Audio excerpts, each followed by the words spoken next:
School തുറക്കാൻ ദിവസങ്ങൾ മാത്രം. പൊന്നോമനകൾക്ക് സ്കൂളിലേക്ക് ആവശ്യമായ ബാഗുകളും ഷൂസുകളും ബ്രാൻഡഡ് തന്നെ വേണം, അതും മിതമായ നിരക്കിൽ. സ്കൂളിലേക്ക് ആവശ്യമായ ബാഗുകളുടെയും ഷൂസുകളുടെയും വിപുലമായ ശേഖരവുമായി അന്ന ഒരുങ്ങിക്കഴിഞ്ഞു. സ്കൂൾ സീസണോടനുബന്ധിച്ച് എല്ലാ ബാഗുകളും പാദരക്ഷകളും കുറഞ്ഞ നിരക്കിൽ അന്നയിൽ നിന്നും ലഭ്യമാണ്. ബ്രാൻഡഡ് ഐറ്റംസുകളുമായി നിങ്ങളുടെ പൊന്നോമനകൾ ഇനി സ്കൂളിലേക്ക്. മിതമായ നിരക്കിൽ അന്നയോടൊപ്പം ഈ school season. Anna footwear, opposite Canara bank, main road, Chelakkara. Kalamandalam Thullal വിഭാഗം മേധാവി കലാമണ്ഡലം മോഹനകൃഷ്ണന്റെ യാത്രായപ്പ് സമ്മേളനം ധന്യം മോഹനം കൂത്തമ്പലത്തിൽ വെച്ച് നടന്നു. ഔദ്യോഗിക ജീവിതത്തിൽ നിന്നും വിരമിക്കുന്ന കലാമണ്ഡലം തുള്ളൽ വിഭാഗം മേധാവിയും തുള്ളൽ കലാചാര്യനുമായ കലാമണ്ഡലം മോഹനകൃഷ്ണനെ ശിഷ്യരുടെയും സഹപ്രവർത്തകരുടെയും സുഹൃത്തുക്കളുടെയും നേതൃത്വത്തിൽ ആദരിച്ചു.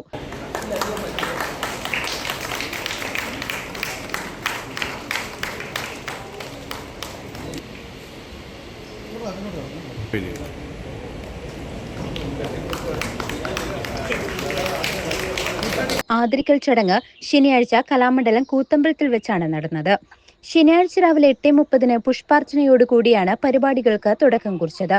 തുടർന്ന് നടന്ന ഫോട്ടോ പ്രദർശനം മുൻ Kalamandalam registrar doctor K Sundaresan ഉദ്ഘാടനം നിർവഹിച്ചു.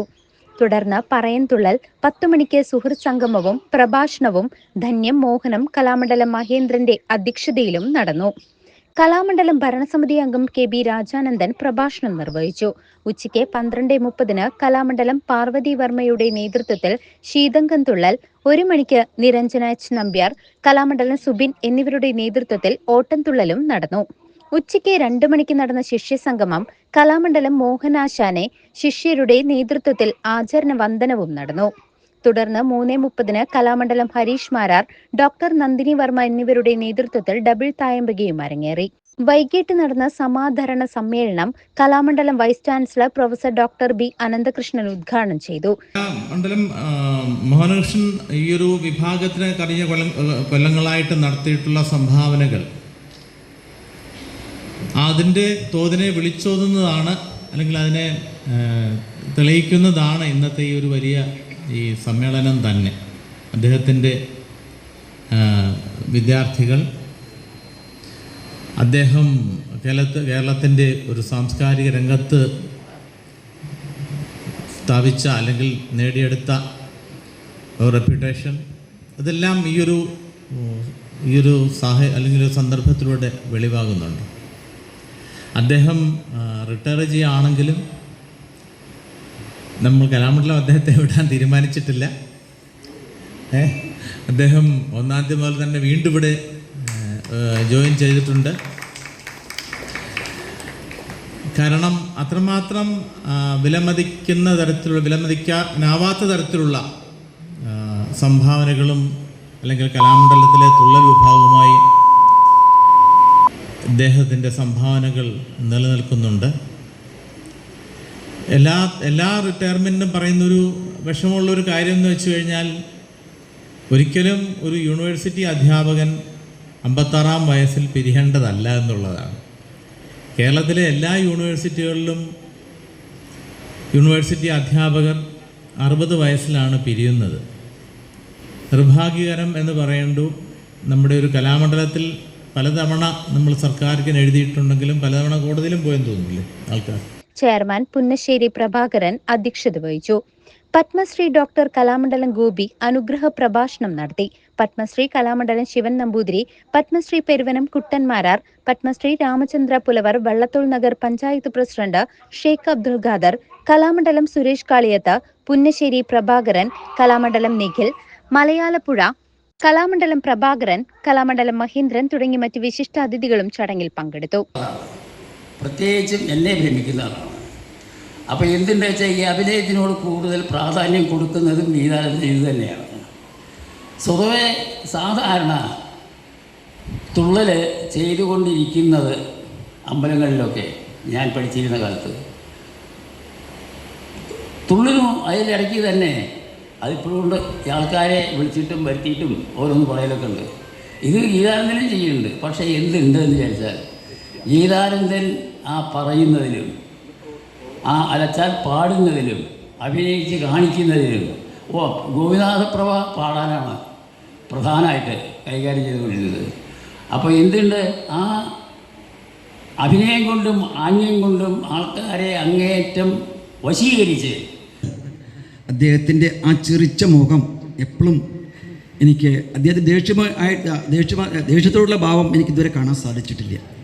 അതിൽ ഞാൻ അഭിമാനിക്കുകയാണ്. മാത്രമല്ല, ഓട്ടംതുള്ളൽ കല എന്ന കലാരൂപത്തെ ഞാൻ ആത്മാർത്ഥമായി സ്നേഹിക്കുകയാണ്. കാരണം നമ്മുടെ ഭാഷാപിതാവായിട്ടുള്ള ശരിയാണെങ്കിലും തുള്ളൽ കവിതയിലൂടെ മലയാള ഭാഷയെ കേരളത്തിലെ മലയാളികൾക്ക്, അതായത് മലയാളം ഭാഷ ഉണ്ടായ ആ കാലഘട്ടത്തിൽ 12-ാം നൂറ്റാണ്ടിലാണെങ്കിലും അത് പ്രാവർത്തികമായത് 17-ാം നൂറ്റാണ്ടിലാണ്. ഈ കാലഘട്ടത്തിൽ അദ്ദേഹം രചിച്ച ഒരുപാട് കവിതകളിൽ എനിക്ക് ഏറ്റവും ഇഷ്ടപ്പെട്ട ഒരു കവിതയാണ് കുഞ്ചൻ നമ്പ്യാർ. ഞാൻ പറഞ്ഞു കേട്ടിട്ടുള്ളതാണ്. കുഞ്ചൻ നമ്പ്യാർ അദ്ദേഹത്തിൻ്റെ കലക്കത്ത് ഭവനത്തിനടുത്തുള്ള മൂന്നുണ്ണിക്കാവ് എന്ന് പറയുന്ന ഒരു ക്ഷേത്രത്തിൽ പൂര ഉത്സവം കാണുവാൻ വേണ്ടി അദ്ദേഹം പോവുകയുണ്ടായി. പഠന കളരികളിലൂടെ വിജയം വരിക്കട്ടെ എന്ന് ആത്മാർത്ഥമായി ആശംസിച്ചുകൊണ്ട് ഈ ചടങ്ങ് ഇത്രയും ധന്യമാക്കാനെത്തിയ എല്ലാവർക്കും നന്മയിരുന്നു. ഇതിൻ്റെ സംഘാടകരെ ഞാൻ അഭിനന്ദിക്കുന്നു. തുള്ളൽ കല കേരളത്തിലെ ഉത്സവങ്ങളിൽ അവിഭാജ്യ ഘടകമാണ് ഓട്ടംതുള്ളൽ. പ്രാചീന കല ഓട്ടംതുള്ളൽ കുഞ്ചൻ നമ്പ്യാർ ആവിഷ്കരിച്ചത് മുതൽ തുള്ളലിൻ്റെ മഹാത്മ്യം ഇന്നും എല്ലാ ഉത്സവവേദികളിലുമുണ്ട്.